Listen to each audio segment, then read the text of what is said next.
Hey family, what's up? Welcome to Sergeant Dorsey Speaks live at 5 p.m. on Pacific Coast, 8 p.m. on East Coast. Subbies, what's up? Welcome, welcome. And as you guys come into the room, I don't know why that tickles me so, but every time I say it, it just sounds funny to me. So just bear with me. I need you to do me a favor and share this on your timeline so that your friends will be able to hear and see what we're talking about today. And also, while you're here, just go ahead and I know you're going to like the broadcast. So go ahead and like it. If you're not already following me, follow me. For those of you that are on YouTube with me, I need you to go ahead and subscribe to my YouTube channel. And I want to thank you guys for just being you. Thank you. I appreciate the continued interest in Sergeant Dorsey Speaks, both on my Facebook, my YouTube, my Instagram, and my podcast, Sergeant Dorsey Speaks. You guys already know, right? My podcast dropped on Tuesday. Every Tuesday, new content. So be sure and subscribe so that you don't miss out. For the first timers, welcome, welcome. I'm a retired LAPD sergeant, 20-year veteran, and spent all 20 years in patrol. And so I will do with you today what I do every week, which is talk about police culture, police training, police policy, things that are trending in the news that are police related, and some things that are not. I'll help you decipher police code talk when we hear it. And by that, for my first timers, newcomers, that's that stuff that police chiefs, police commissioners, and sheriffs say when they want to throw us off the track, right? When they want to make us think that a thing is not a thing. So I'll help you with all of that. Also, wanted to let you know, I'm an author and I've written an autobiography, Black and Blue, The Creation of a Social Advocate, available on Amazon, as well as my website, www.sgt, the abbreviation for Sergeant, SGT, CherylDorsey.com. You can go there and read the first chapter of my book that's out, The Creation of a Social Advocate, as well as a forthcoming book that I can't release, The Creation of a Whistleblower, just yet, but you can read the first chapter. And if you're interested in an autographed copy, you can do that on my website. Otherwise, you can just get a regular copy through Amazon. So welcome, welcome. It's been kind of a weird week. I mean, I woke up here on the West Coast and it was kind of overcast and ugly, and it just kind of set the tone for my day. So if I seem a little lethargic, you guys, that's what's up. It's the weather that's got me all screwed up right now. So just hang in there with me. And then, of course, let me just say, for everyone who has been affected directly or indirectly by these Dorian, Hurricane Dorian, yeah, my prayers and thoughts are with you, family, anyone who may be affected, or for those of you who are still in harm's way. As I'm watching all of what's going on over in the Bahamas, it makes me think, because we're prone to earthquakes here. Thankfully, we don't have earthquakes every season like you guys who are in those areas where hurricanes and tornadoes happen every year. But it just really makes me think about my own readiness and preparedness in the event of an emergency. And I have to admit, you guys, I would be in a bad way if there was a major earthquake in terms of, supplies on hand, if I had to get out of town, all of that would be a problem. And so I think as we watch what's going on in the rescue efforts and the aid that is being given over in the Bahamas and other areas, we should all really think twice and do better, if you haven't already, with regards to your own preparedness for an emergency wherever it is that you live. So something to think about.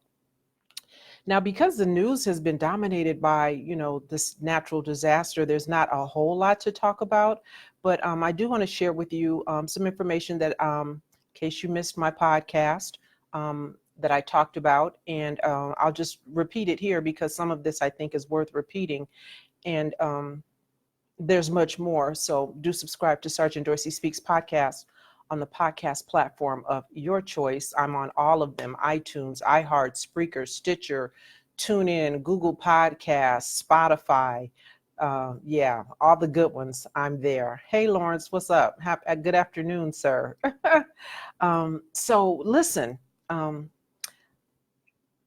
couple of NYPD officers were just recently sentenced to probation, you guys. And I know some of you have seen this. So much can happen in a 7-day period until, I almost feel like I should come to you, once or twice a week, because by the time I get to you on Thursday, I almost feel like it's old news. But, you may not have heard, 2 NYPD detectives, they're no longer on the job, thankfully, but nonetheless, these guys admitted to raping and kidnapping an 18-year-old woman back in 2017, a Brooklyn woman, and they admit to raping her in the back of their police van. And for their admission, because the NYPD is a different beast, I have never seen anything like that police department, the stuff that goes on, the stuff that they get away with, the things that seem to be condoned by their commissioner and the mouth and everybody else who you would think would at some point say enough is enough. But listen,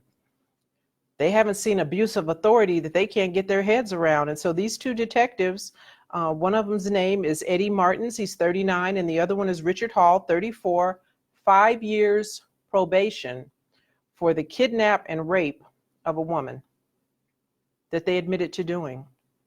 So that happened. And then most recently, I talked about this a little bit, and I shared on my Facebook timeline a story that's going on right now involving a little girl who I believe would have turned 2 either today or tomorrow, Nalani Johnson.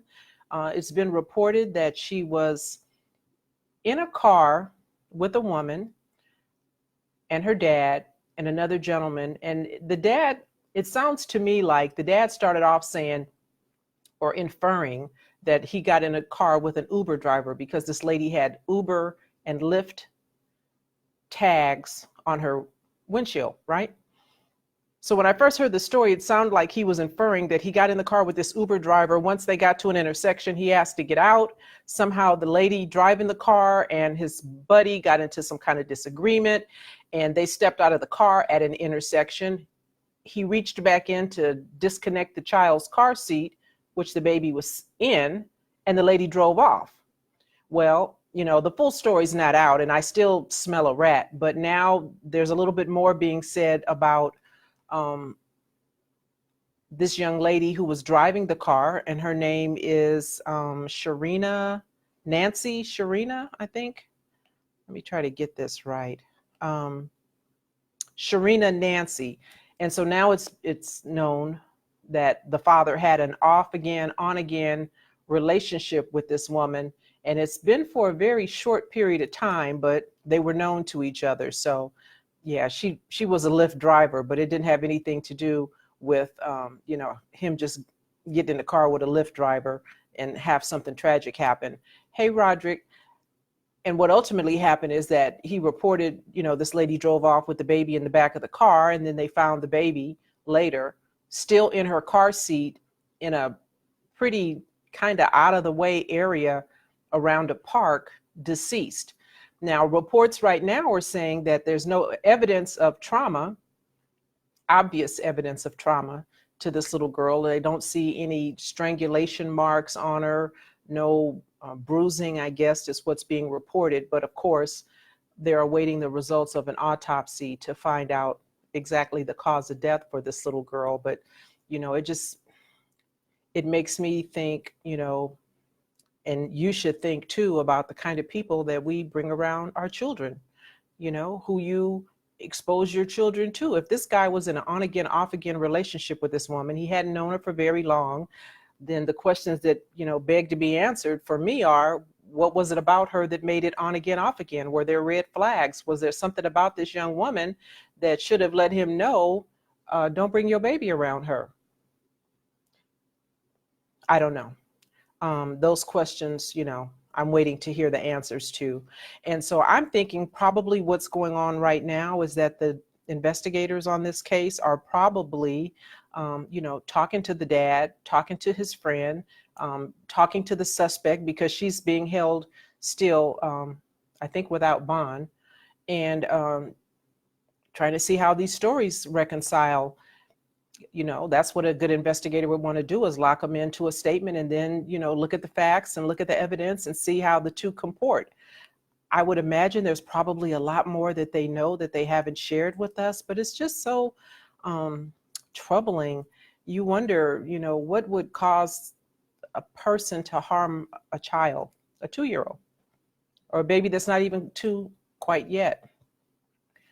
There's a special place in hell for whoever is ultimately found to be responsible for that. So as I hear more about that, I'll share it with you and I'll let you know what's ongoing. Another update with regards to the fugitive couple that was on the run about a week and a half ago now. We've not heard anything, but it's been reported that they're still out there. So somebody's helping them. And listen, it's not like these are a couple of millennials. These are some folks who are kind of long in the tooth that I'm wondering, again, how did they overpower this transport team? And now I read an article that said that they actually used shoelaces.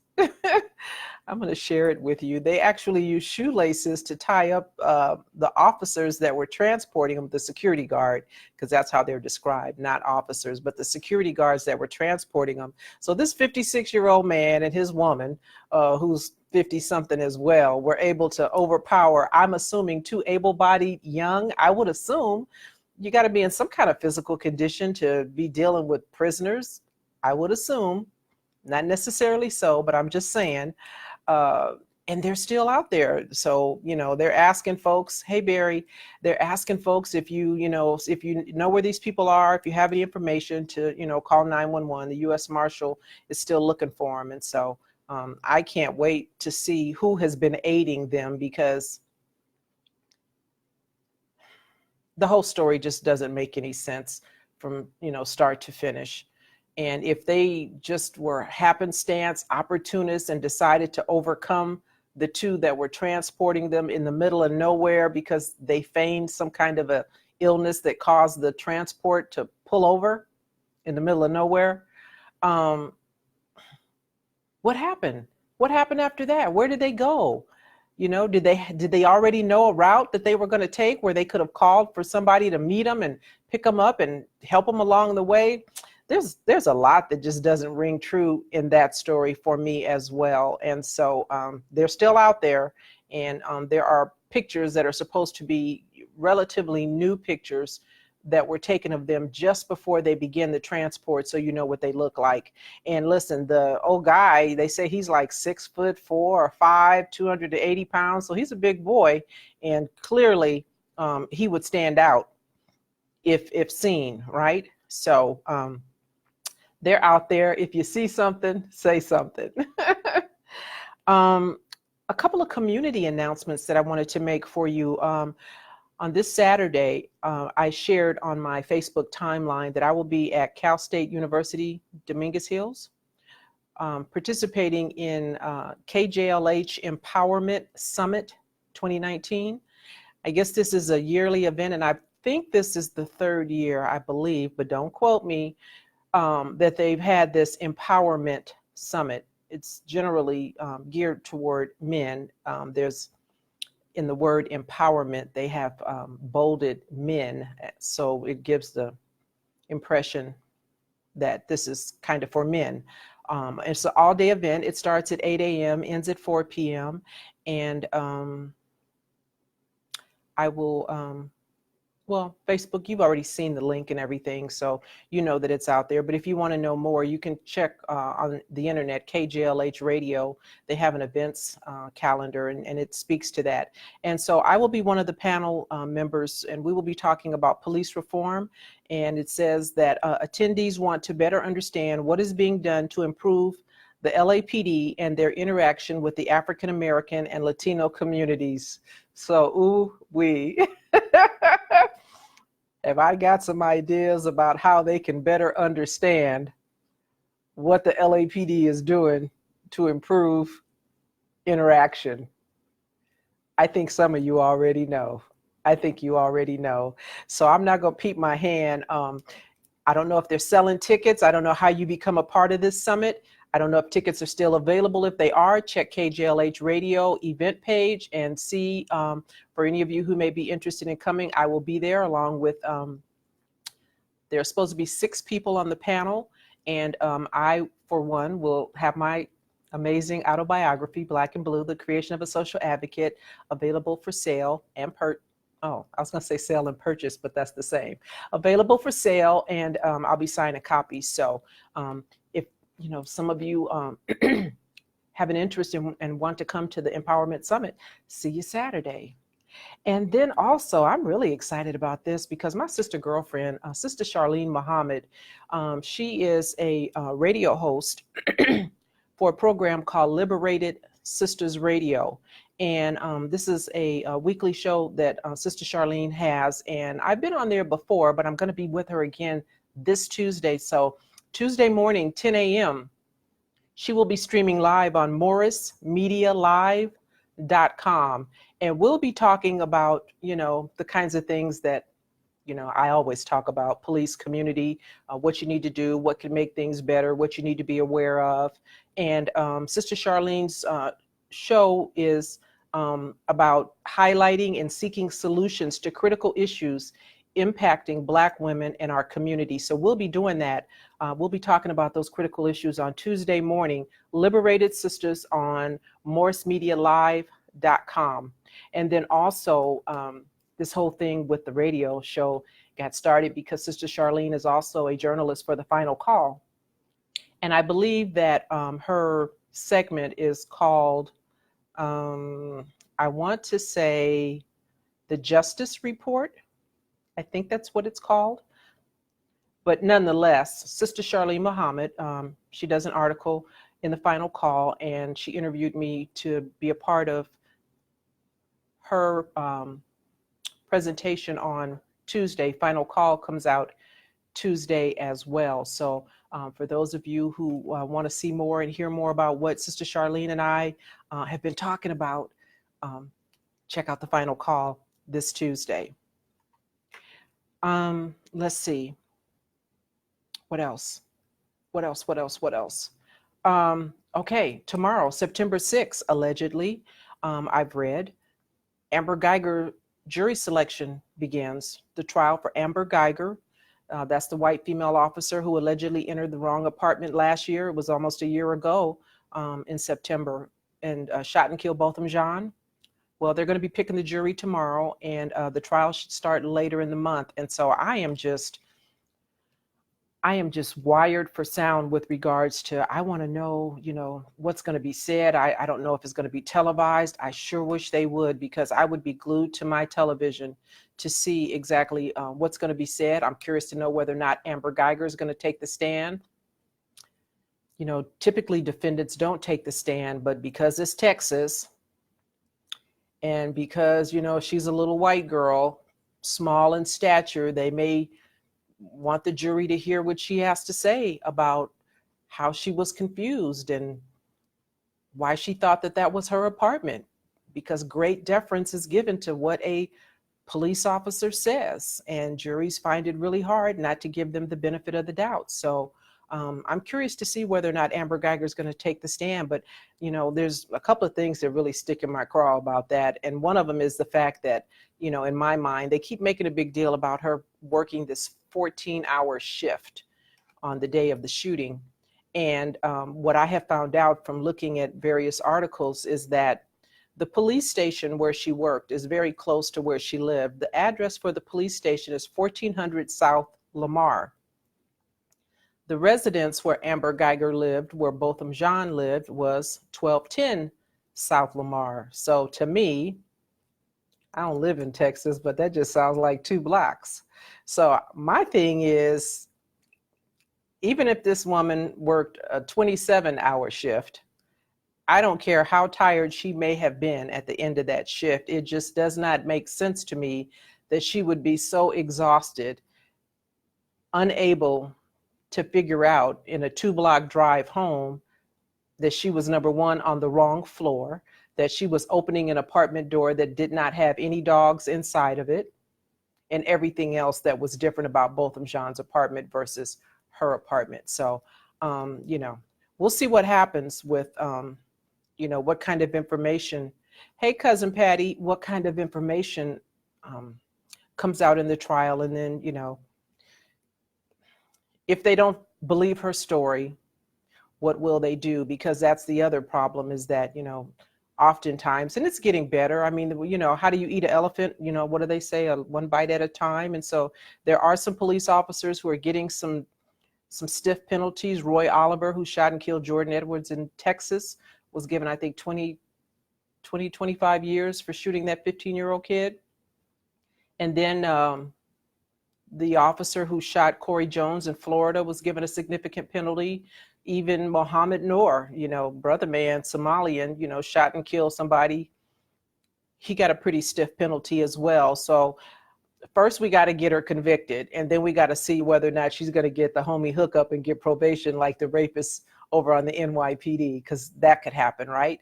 NYPD officer shot and killed a Kai Gurley in an apartment complex because he was startled by a resident in an apartment building in New York, and shot and killed this kid. And the officer who was on probation at the time was given probation. So, we'll see what happens. Which brings me to a whole nother, hey, Bill, which brings me to a whole nother thing about, what do we do, right? Because listen, there's not one thing that we can do as a people that is going to fix this. I say all the time, if you're bothered by the judicial system and police officers getting slaps on the wrist, then you need to be part of the jury pool. You need to not avoid those subpoenas when you get them to serve, a summons rather, when you get a summons for jury duty. You need to get on those juries. And listen, just because you show up doesn't mean you're going to get picked. I get that, but I promise you, if you don't show up, that, they'll stack a jury, and we know what happens when they stack a jury. So, we need to get engaged, and we need to get involved. We can't just complain and bellyache if we're not willing to do the hard work, if we're not willing to roll up our sleeves and do what every other race does for their own, right? So that's that. Now, R. Kelly is back in Gen Pop. Well, he's not back because he was never there, but he's in Gen Pop, general population in the prison. And so listen, I don't know. I don't know if he really wants to be a general population, or, does he have like jail fatigue? Because his trial isn't even set until sometime next year. So he's going to be in jail for a long, long time waiting to go to trial. Does he just have jail fatigue? And, is he giving up? Is he wanting to be in Gen Pop so somebody could hurt him? It reminds me of this movie that I saw, and there's a couple that I really, really like, and I can watch over and over, and I do. And this movie is called American Me. I don't know if any of you have ever seen it. Let me know if you've ever seen the movie American Me with Edward James Olmos. It's a true story about the Mexican Mafia and how it got started back in the day. And Edward James Olmos' character did something kind of like that towards the end of the movie. He had been in isolation. He had been in solitary confinement. He had been in and out of jail since he was a teen. And I think he knew, that somebody was looking to hurt him. And on this particular day, he just kind of stepped out onto the row, if you will, and just kind of looked and waited to see, what was going to happen. And so they came and they got him. I'm wondering if R. Kelly is, wanting this to be over. And he doesn't have the intestinal fortitude to, do what Epstein did, right? If Epstein did it. I'm just saying. I don't know why you would want to put yourself in Gen Pop, because listen, while, there may be some fans, I bet you there's probably a whole lot more brothers out there who mean him no good. So we'll see how long he's able to hold on. Yeah. Speaking of documentaries, I saw another documentary very recently on Aaron Hernandez, and it was called Secrets Uncovered. Forget what cable channel it was on, but I don't know if any of you got a chance to see it, and I don't know if it's going to air again, because I was kind of looking to see when this Aaron Hernandez movie documentary might air again. But if you get a chance to see it, Secrets Uncovered, it was really, really good. And listen, hey, Olivia, oh, so you liked American Me. Yeah, that was a good one. American Me and The Usual Suspects. I could just sit and watch those two on a loop, and I'm a happy camper. But this Aaron Hernandez story really went into a lot of detail that I had heard rumors about, but I didn't know it to be true. And they talked to the mother of his child, and they also talked to the attorneys that represented Aaron the second time around, because he was found guilty in the murder of Odin. Can't say his full name, but the young man who was his friend, who got in the car with him and sent a text to his sister saying, hey, you know who I'm with, NFL, and then he wound up dead. Aaron Hernandez was convicted of that shooting. And then while he was doing time for that, they tried him on the shooting of the other two guys that were at a club some years earlier that they had never really been able to tie him to. And he was found not guilty because he had a dream team, if you will, of his own for that second trial, and they found him not guilty. And so the way the story goes is that he was acquitted on I want to say April 17th. And he had been in communication with his attorney about appealing the shooting, the conviction of Odin. And his attorney said, absolutely, I'll represent you. Of course, I'll represent you, because by now they found out that, he suffered from CTE. That I can't even say what that is in its full term, but, what NFL players suffer from when you have multiple concussions. And they were showing images of his brain, how it was really altered. And he apparently, from the images of his brain was really, really messed up because of the CTE. And so his attorney was all poised to say, hey, if the previous counsel had known that he suffered from CTE, that would have been at least a mitigating factor, if not a way to get him off completely in the shooting of Odin. And so he was all poised and ready to go and fight for him. And then 2 days later, Aaron Hernandez killed himself. He hung himself. And so, what they said, and I'll say it here because one of the attorneys on this, what I'm calling dream team, I don't know his name, older gentleman, gay. And he said that he had had many conversations with Aaron Hernandez about his sexuality, because there was an inference. I read things that alluded to the fact that he was involved with somebody while he was in prison. And so, I didn't know if it was true then, but it's true that Aaron Hernandez, according to his attorney, was gay or bi at the very least. And that he was very much concerned about, being outed, if you will, or folks, not being very nice to him if they found that out, like people can be. And so it sounds like they believe that was really the reason that Aaron hung himself, is because he didn't want it to be known that he was gay.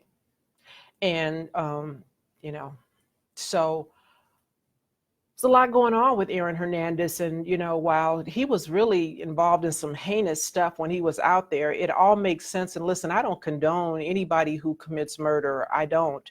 But I understand, how if your mind is not right, if your head is in a bad place, and if you're just dealing with something that is out of your control because you suffer from CTE, then you really are not able to even make a proper decision, right? And so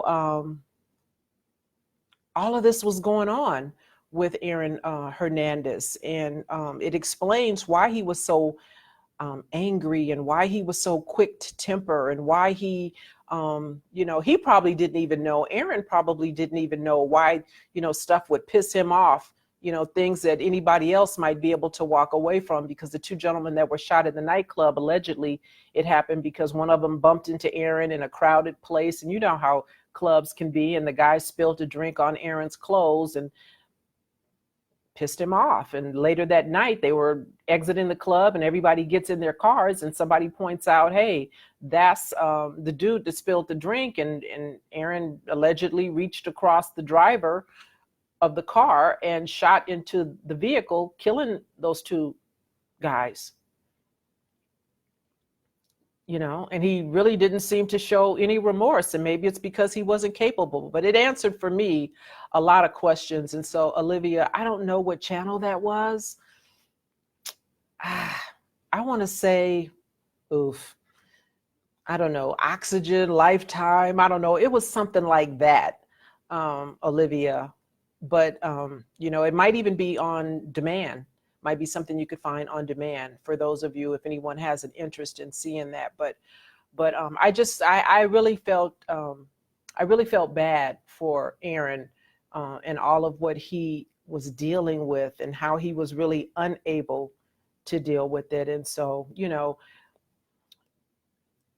see something, say something, family, you know, on a lot of different issues, right? If you know somebody is hurting, you know, sometimes we smile and we laugh, or if somebody's acting in a way that just doesn't seem right, it seems a little left to center, you know, sit down and have a fireside chat with them, or, you know, talk to a couple of different 2 or 3 people who may share that friendship with you to see if others are seeing the same thing that you are seeing, right? We are our brother's keeper. We are our sister's keeper. And so, you know, if someone had recognized that all of this could have been because of CTE, maybe someone could have gotten Aaron Hernandez some help. Now, that doesn't excuse and minimize that, you know, there should have been some kind of penalty to pay for killing folks, because, you know, you don't get to just kill folks and just walk away because you got CTE, right? But it explains a lot. And listen, this whole thing about, you know, not wanting folks to know that he was gay, the way his attorney described it, he said he was a gay man who loved a woman and, you know, had a child with her. And, you know, to be honest with you, once he found out that they were going to appeal his conviction, the way the law goes is if you appeal a conviction, then that means it's not on your record. And that was another reason, allegedly, why he decided to hang himself, because he really kind of did do the mother of his child a solid by, you know, just deciding to get on up out of here. He thought, obviously, he could do more for her in death than he could with whatever this life was going to be like now that it is forever changed. And so, just a lot. I mean, he was so young. He was only 27 years old. And so, you know, I think about my own little millennials and, you know, where their head spaces are. And, you know, but for the grace of God, right? So anyway, I just wanted to share that because it was very revelatory for me. And I don't know if any of you others out there had a chance to see it, but if you didn't and you do, it's a really, really good. It was like 3 hours long. It was really, really good documentary about that whole situation. And so back to the whole, you know, if you see something, say something thing, you know, much was said, particularly about me last week in that whole Odessa shooting situation. Wow, doesn't it seem like that was so long ago? You know, that's why, you know, they talk about, you know, the 48-hour rule. Folks forget, change channels. You don't really hear a whole lot being said about that shooting, but for the fact that there was a very enterprising young employee over at Walmart who got together with his coworkers, and I think he gathered 140,000 plus signatures. And because of the pressure, because Walmart understands, you know, dollars and cents and customers, and so they have now taken certain ammunition off the shelves. You can't buy it anymore. And I think there's certain weapons that they may be restricting as well. They're also asking, Walmart is, customers to not come in there. If you're in an open carry state, don't come in there with no weapon. Kroger has also signed up and is asking. Now, I know it's an ask, so I don't know if that means that they won't allow it, or if it's just, you know, could you kind of leave your rocket launcher in the car? I don't know what kind of situation it is, but there is some pressure being exerted now by these young people. And going to be very interesting to see what's going to happen in terms of Moscow Mitch when he comes back. And, folks are trying to pressure him to bring something to the floor to either vote on or vote against with regards to gun reform, background checks, and the like, because I said this then and I believed it, and I now know it to be true with the Odessa shooting. This guy was a wingnut, and he didn't have the weapon legally. He bought it through private sale. He found a loophole, a way to get around purchasing a weapon that he was not going to be eligible to buy on his own because they knew he was a wingnut. And so, I think it's reasonable to, put people through an extra loop or extra hoop, if you will, before you allow them to handle a weapon. And listen, this guy, it was reported that he had often got on the roof of his house.